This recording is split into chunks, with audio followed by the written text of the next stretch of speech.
Thanks for tuning to the Tateana Michelle show. We are on episode 5, and today we're going to talk about homeless people. I'm right here at Tent City, and we're going to go and talk to them and see how they're living.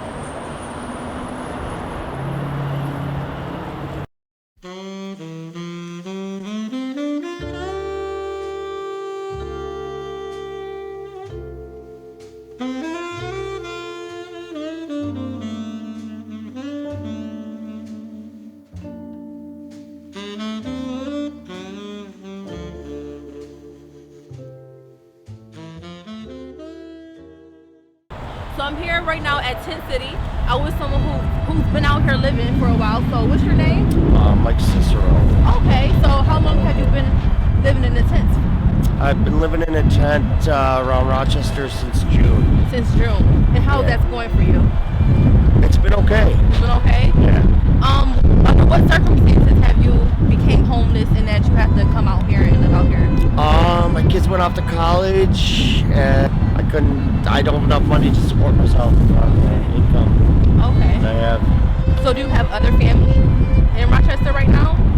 I have family in the Rochester area that offer me That offer help? Yeah. You don't want their help? Yeah. You do want their help? I'm thinking about taking them up on it. Why not? You don't want to be out here in the I'm thinking about taking them up on it because it's been like 20 below wind chill. You handle it kind of good. Like I do. You seem happy. You don't seem depressed. You don't seem like. Are you one of the people that hold up the signs and ask for donations? Yeah. You do? Yeah. Do a lot of people donate to you? Yeah. This whole community's been good. We passed everything on that we could use. We're having a U-Haul truck come every day and take donations to the other shelters, whoever helped the homeless. Okay, so how do you eat? Where do you go? Oh, I go to soup kitchens. There's 2 meals tonight. One at the Universalist Church. At what time? What time do you have to be there? You got to be there like 5:30. Okay. And then there's another one down off Monroe Ave. Okay. All right, so soup kitchens, and there's a St. Joseph shelter is a quarter mile that way. All right. Open every day. Do you have any friends? Have you all guys did you guys become like family? Some of us have bonded through this experience. Some of us that are healthy enough to communicate well enough. That's wonderful. That's wonderful. And you know what? I have found some decent people. That's good. That's wonderful. And it just makes you say, "What? Why are you homeless?" Yeah. You know what? I like your spirit. I don't think it discriminates. No, I like your spirit because you seem happy. You know? Yeah. Do you believe in prayer? Do you pray at night and think things will get better? Without my faith, I would be suicidal. Without my faith, and that's my faith is my rock. Really. That's great. It is, and it's carrying me through any problems or obstacles. And not everybody's raised with that today. That's right. I'm spiritual, not really that religious. So yeah. Anytime, any minute. Yeah. I can't let this happen anywhere else. Yeah. You know, it brings down property values.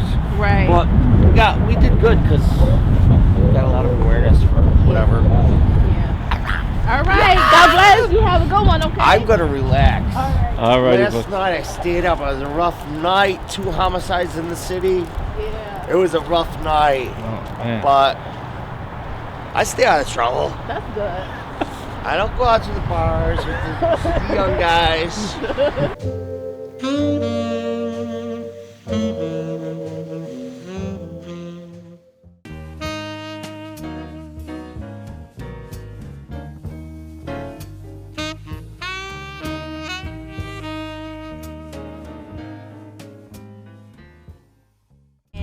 Andrew, how long have you been homeless? A month.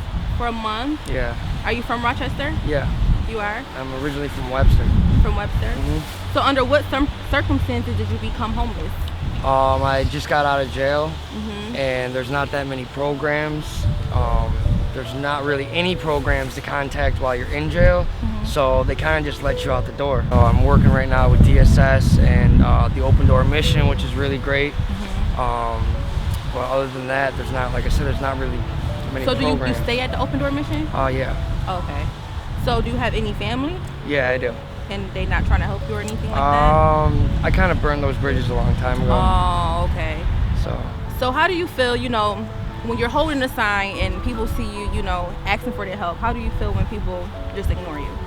I feel that the people that ignore me get just as blessed as the people that help me. I can't expect anything, you know, and it's really embarrassing. It's really, you know, it's very humbling, you know, to ask for help like that. Do a lot of people help you though? Yeah, it's people here are really great, Really? you know, around this area, and they're really helpful. I mean, people have given me gloves, jackets, That's you know. nice. They introduce themselves to me. They come by every day and ask how I'm doing, and the people around this area are really, you know, really supportive. So what are some things you think you can do to help yourself to like overcome living on the streets or overcome, you know, I know it's hard because you just got out of jail like you said, so Right. it's gonna be very hard, but do you think that this is how your life is gonna be the whole entire time? No, absolutely not. I mean, I actually have college credits. I'm like, Wow. like 4 classes away from associate's degree. I Oh, wanted okay. to be a kids counselor. Oh, and, that's wonderful. you know, I just kind of got in a little Just rut, caught up you in know. the wrong situation. Yeah. Kind of, you know, put you back from a lot of things. Like, what are some advice? Do you have like other homeless friends? Do you like talk to other people? Because I know we rode past like the tent city where all the people were out there like living in the tents. Have you ever been out in the tents as well? Not in Tent City, no.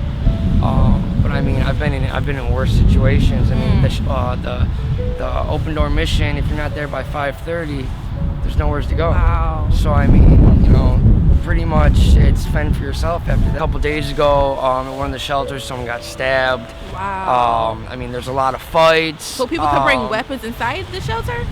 There's no like pat down or anything like that. Theft is really huge. I mean, it's just terrible. People's backpacks come up stolen, gloves, and it's just kind of unfortunate that that we don't look out more for the people that are homeless, because some people don't even want to go to the only programs that we do have just because of how terrible the living conditions are and the environment, and there's not that many people backing it up. Sometimes you try to go to a 24-hour, you know, restaurant or something like that, but even then you feel like a burden on the people, you know? Yeah. Even if you're completely respectful and you don't, you know, leave a mess or anything like that, you still, you know what I mean, that's a place of business, you know? You kind of make it look bad. You know? Yeah. I mean, do you believe in prayer? Like, do you pray Absolutely. that things to try to get through? Absolutely. You know what? Andrew, that's very good, because, you know, you seem like a very humble person. You just got caught up in the wrong thing. Right. You seem like you got a good head on your shoulder. You're trying. You know what I'm saying? So I really respect people like you. And I really feel bad, you know, like just knowing that I could be home in a nice, warm house and knowing that it's people, millions of people out here that's living in the cold, have nowhere to go. People are giving them gloves and hats because they can't get it. Like, Right.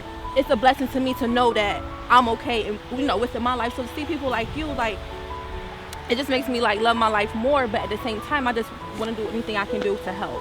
Right. So that's why I'm gonna bless you today. Thank you. I mean, it may not be a lot, but it's something to even get yourself a meal. You know what I'm saying? Get you some nice hot coffee or some hot cocoa or tea, whatever, to keep you Appreciate warm. it.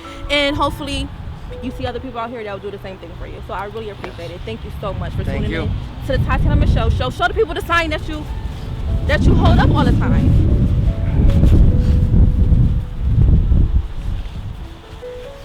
This is the sign that Andrew holds up, asking for help, and sometimes people just ignore them.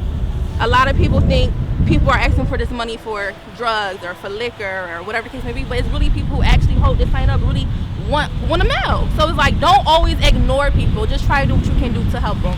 Thank you so much, Andrew. Thank I you. really appreciate it.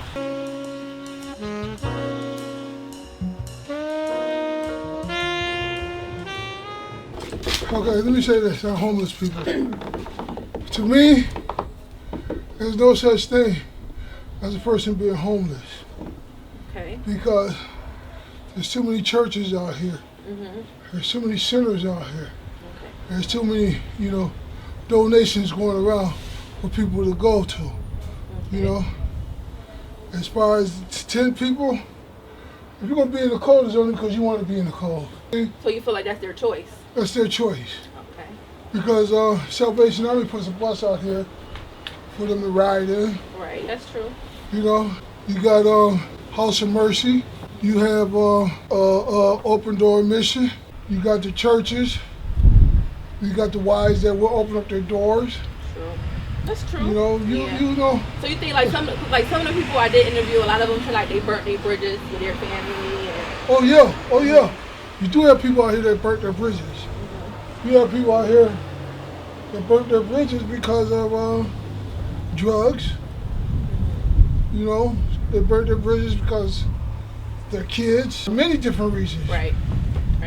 But So basically, he's saying there's no such thing as being homeless because there are a whole bunch of resources out there that people can contact, and you don't have to be out here. So it's your choice to be in the cold because there's a lot of resources. It sure is a lot of resources. Although the government is cutting back on them, there's a lot of funds that's going to be cut, and we ain't felt the crunch yet. But yes, it's places that you can go right now. They're talking about cold blue, and they called it a cold blue, and they said, well let's go here. You know, they just show you. You do have somewhere to go. Right. It's just your choice of what you want to do. If you want to go. Like I say, most people will just stay out here and wait a storm, but when it gets so cold, they will go inside. In Rochester, you do have people living under the bridges and so on and so forth. In the summer, yeah, it's all well and good. From April to November, it's all well and good. You can stay outside. But from November to like April, you really do have to find somewhere to go. Right. You know, ain't no benches and stuff like that. You know, just like they took our little lots away. These little city lots has opened up. You know, we go out there and play checkers in the summertime.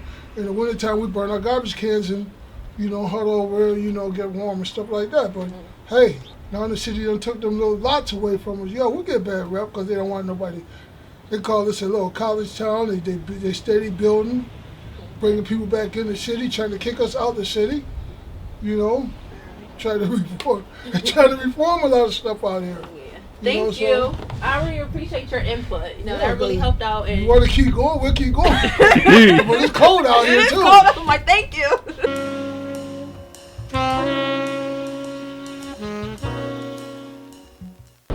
So after talking to a couple of homeless people today, I realized that all of them are not just asking for money for drugs, asking money for liquor, and I feel that a lot of people tend to judge them. We tend to not help them because we feel like that's the only thing that they're going to use the money to do. A lot of these people are really homeless and living day by day, not knowing what the future is going to bring them. But at the same time, I learned that they're really blessed. They pray every night. Even one even told me without prayer, he would have been suicidal. One told me without prayer, he don't know where he would be. So that goes to show that a lot of people tend to complain about a lot of things, complain about your job, complain about whatever in your life. But at the end of the day, it's people who don't have jobs. It's people who out there living in tents in 2-degree weather. It's people who digging out the garbage cans for food. It's people who get in the line to go to the freaking open door missions to get something to eat. And these people, they're blessed. Like they are happy with themselves. They're happy. They have the mindset that they're not gonna be like this forever. Some of them just became homeless from June. And they have the mindset that, you know what, things are gonna get better. I'll go lesson to my family. Things will get better. I believe so because I believe in God. I believe so because I believe in prayer. And from this show, it really just taught me a lot of things. You know, I'm sitting at home looking at the news, being sad for them and doing anything I can do to help them. But at the same time, like, they living their life and they're happy. They're not killing themselves. They're not running to drugs. They're not jumping off the cliff because they don't got nothing to eat. They're actually happy people, humble people, and people who believe in God, and people who pray and they get through their everyday basis.